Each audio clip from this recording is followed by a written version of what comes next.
Hey Beans! So now a lot of you are looking for an answer to the question in the title, so I'm just going to give it to you straight up. That island is Tiki Island, and I'm going to prove that to you today in this video.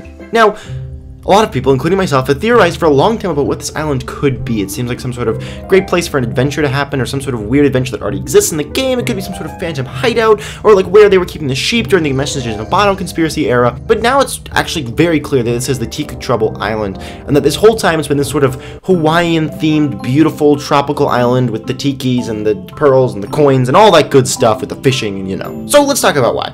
First up, you have this person named Treasure Hunter, this little raccoon dressed like a pirate, who's obviously out here looking for treasure in those shallow waters where you can find the coin. And if you talk to him, he says, "Legend has it, a ship sank just offshore. I wonder if any of its rare cargo will wash up in the shallow water."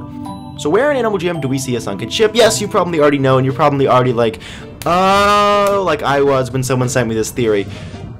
Connie Cove, that's where we have a sunken ship. And what is the Connie Cove right next to with the sunken ship? It is the big island with the tiki. I know, it's awesome. So, Animal Jam actually put a use to this island. I think it's so cool. And, okay, sure, maybe you believe, Julian, there are a million sunken ships, but the ship that's sunk in Connie Cove is a phantom ship, and it has a big phantom emblem on the back, and, you know, it's the phantom ship. It's really obvious that it was a phantom ship. And obviously a phantom ship would be carrying phantom treasure, and the phantoms are a pretty advanced society. They're like trying to attack us. They have like military, and they obviously have leaders and kings and stuff. So it makes sense they have a currency.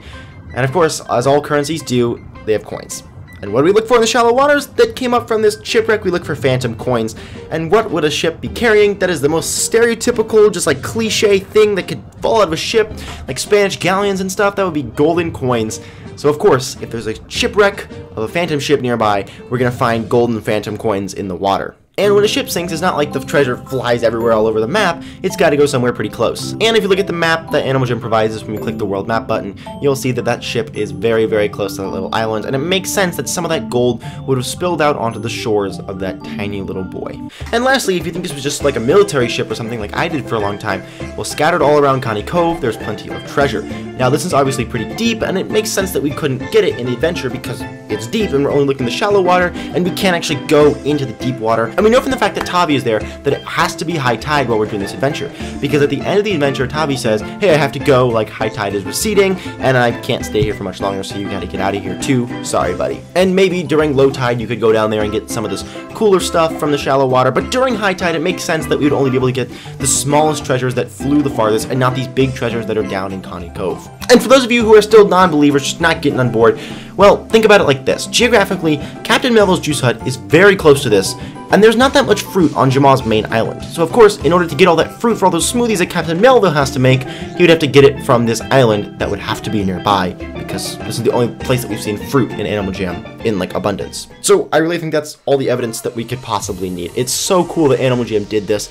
I especially kind of like that they didn't give it away. It was this really subtle thing where everything added up perfectly. Like, for example, it's right next to Crystal Reef, where all the fish and, like, all this cool stuff is. And, of course, on the left of the island is where you do all the fishing and try and get, you know, the fish and all that stuff. And if you go all the way down to the bottom right of the island, well, all of a sudden you're into the really deep water where you can't go. And it just makes perfect sense that this is all surrounded by Connie Cove, Crystal Reef, and Deep Blue, because, of course, the deep water and the bottom would be Deep Blue.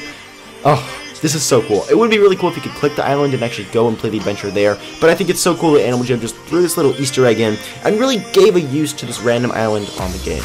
If Animal Jam did this by coincidence, that's pretty crazy. I don't think so. I really think this is something Animal Jam did on purpose, and not me just spouting random words into the microphone, you know, trying to make some exciting conspiracy. Thank you so much to Little Gaming Jammer for setting this conspiracy in. It's been one of my favorites so far.